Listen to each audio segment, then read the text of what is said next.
This morning on DC News Now, deadly carjacking. An off-duty officer shoots and kills a 13-year-old during a failed carjacking attempt. 13 years old? I mean, it's a child. What city leaders are doing today to try and put a stop to all the violence. Also ahead, get ready for another unseasonably warm day, but a big-time cool down is headed our way. Plus, a real-life homeward bound, a dog missing is found thousands of miles away. And remembering Matthew Perry, fans and celebrities pay tribute to the beloved Friends star after his suspected drowning over the weekend. You're watching the station covering all of the DMV. This is DC News Now.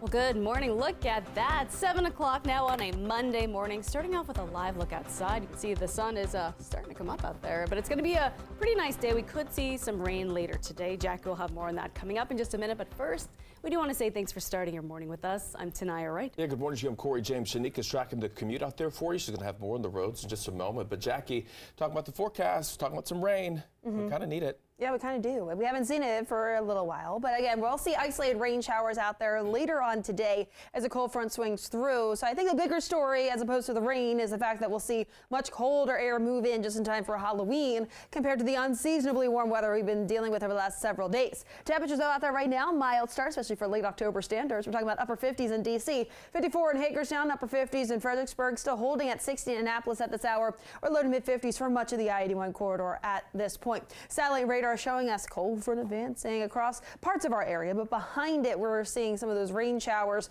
But for now, most of the area, it is dry. For those kids at the bus stop this morning, starting off with some cloud cover. That sunrise is officially at 7:32 this morning. Temperatures will vary likely into the lower 60s over the next couple of hours. So relatively warm start out there this morning. Won't be quite as warm tomorrow, but highs today varying from the 60s to the north and west to upper 70s closer towards D.C. Could even see a few 80s farther south. More details will get towards our west side 70 in just a couple minutes, but Shanika's here with the all-important look at those roads. How's traffic this morning? All right, we're still in Frederick County, 70 heading east. We had a problem earlier, and that was because of a crash. It was a 4-car pileup, and that was right before Mount Phillip Road. So you're not seeing much happening right now, but you might see some lingering delays heading east. So if you're coming out of Frederick, heading south toward 270 or even toward Baltimore, you will see some delays in this area. Just watch for that. 270, though, coming out of Frederick, heading southbound, you will see some delays there as well, but no crashes reported. All right, Shanika, thank you. Time right now is 7:02. D.C. police, they're investigating a stabbing in Northwest. Officials say it happened on Connecticut Avenue near the Van Ness Metro Station just before 8 o'clock Sunday morning. Police are looking for a suspect with tattoos on their chest wearing red clothing. And police are also investigating an armed robbery that left one person injured in Northwest. This happened near H and 13th Streets. Police say 2 people were standing on the sidewalk when 5 people drove up and got out of the car. They say at least 2 of the suspects pulled out guns and demanded belongings. According to officers, one of the victims was shot after trying to fight off the suspects. Police say he was taken to the hospital. So far, no word on his condition. And violence over the weekend adds to the rising number of carjackings at gunpoint in D.C., and it ends with a teenager who was killed. Police are now searching for a second teenager in connection to the carjacking. Our Liberty Zabala is in the studio now this morning with what led up to that shooting. Liberty, good morning. Well, tonight and Corey, many critics are blaming the D.C. Council for overhauling its crime statutes back in 2016, which they say has led to the wildly skyrocketing crime rates we see today. This carjacking is now the 821st carjacking just this year. Metropolitan Police say an off-duty security officer was waiting in his car to start his shift just after 10 p.m. Saturday night. The shooting happened in the 600 block of D Street Northwest. That's when police say 13-year-old Bernard Tony Jr. approached the officer's car with another teen.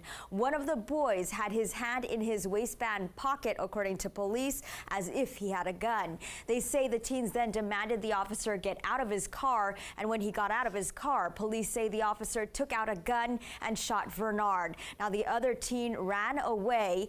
Metropolitan Police say there were 7 carjackings just this past week. They say carjackings in D.C. have risen 107% from last year.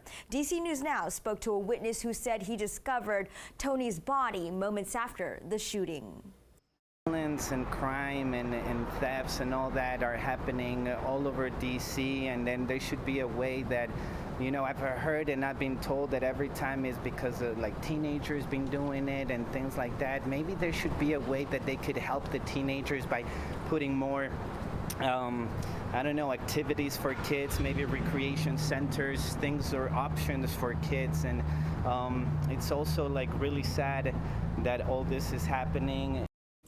Now, the D.C. Council is expected to hold a hearing on violence reduction programs in the district at 10 this morning. I'll send it back to you, Tanaya.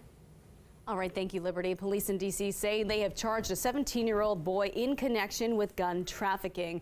They say he used social media to sell guns and gun parts. Undercover officers arrested the teen after nearly 6-month-long investigation. He is facing several charges this morning, several firearms and gun trafficking charges.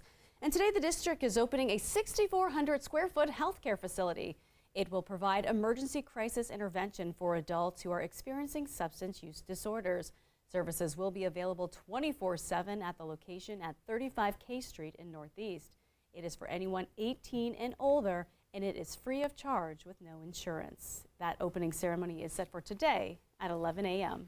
And the man accused of shooting and killing 18 people in Maine last week has been found dead. Officials say 40-year-old Robert Card died from a self-inflicted gunshot wound. Now, Card is accused of opening fire at a bar and bowling alley in Lewiston, Maine last Wednesday. A massive search was launched to find him. Police say his body was found Friday about 8 miles from the second shooting scene. One official says he was found at a recycling center where he was fired. Mr. Card was located deceased from a self-inflicted gunshot wound. And investigators say they found a suicide note addressed to Card's son. They say that note did not provide a motive for the shooting. The escaped D.C. murder suspect is waking up in jail this morning after being on the run for 7 weeks. Christopher Haynes made his first court appearance on Friday. Now, he was arrested back in August for killing Brent Hayward. He escaped D.C. police custody in September. Officials tracked him down to an apartment in Oxon Hill, Maryland, and arrested him last Thursday. I think that the facts that will come out with respect to the alleged escape will be very interesting, and so we'll see if they charge it or not. I think he's doing fine. Mr. Haynes maintains his innocence and looks forward to resolving the matter. Haynes is due back in court on December 5th. And DC News Now is your local election headquarters. The Virginia Department of Elections says most eligible voters wrongfully removed from voter rolls have now had their registrations reinstated. Earlier this month, the DOE said about 275 people were removed from the rolls. The department later admitted 3,400 voters were taken off the rolls after Virginia State Police mistakenly classified certain people with probation violations as having a felony conviction. The DOE says it's worked with state police to ensure this does not happen again. And in the race for presidency, former Vice President Mike Pence is dropping his bid for the Republican nomination. He is the first major candidate to leave a race dominated by his former boss, Donald Trump. This after the former vice president struggled to raise money and gain traction in the polls. The decision comes 2 months before Iowa caucuses. We always knew this would be an uphill battle, but I have no regrets. The only thing that would have been harder than coming up short would have been if we'd never tried at all. Now, Pence did not endorse any Republicans after his announcement. The most recent poll from USA Today shows Trump holds a strong lead in the Republican primary. And Maryland high school graduates have a new service year option. Governor Wes Moore says it's the first of its kind in the nation. Members earn at least $15 an hour and work at least 30 hours a week, gaining skills in their area of interest. They will also work with support coaches about college, careers, and/or continued service. A $6,000 reward will be given out to those who finish the program. The governor says that can be used as a direct payment or as a deposit into an account for educational expenses. All right, well, this morning the world is reacting to the death of actor Matthew Perry. The 54-year-old Friends actor died over the weekend at his home in L.A. An official cause of death could take weeks to find out. McGee Hickey from our sister station in New York City has reactions from fans. Fan Fans from all over the world gathered to create this memorial to Matthew Perry, who died on Saturday, in front of what's commonly called the Friends Building on the corner of Bedford and Grove Streets in the Village. The sitcom that started in 1994 followed a group of young professionals living in Manhattan. Perry, who played Chandler Bing for all 10 seasons and 200 episodes, was a fan favorite for his sardonic and self-deprecating wit. Chandler was definitely the funniest. Yeah, and we love Chandler too. I mean, he's Matthew Perry, it's a Canadian guy, right? Like, absolutely. I mean, we're sad to see one of our own go. The Emmy-nominated actor was reportedly found dead in an apparent drowning in the jacuzzi of his Los Angeles home on Saturday. In a memoir released last year called Friends, Lovers, and the Big Terrible Thing, Perry described his decades of drinking and drug use. Back then, I used humor as a defense mechanism. No one told you life was gonna be this way. And the tributes have been pouring in from the Canadian Prime Minister, Justin Trudeau, who was an elementary school friend.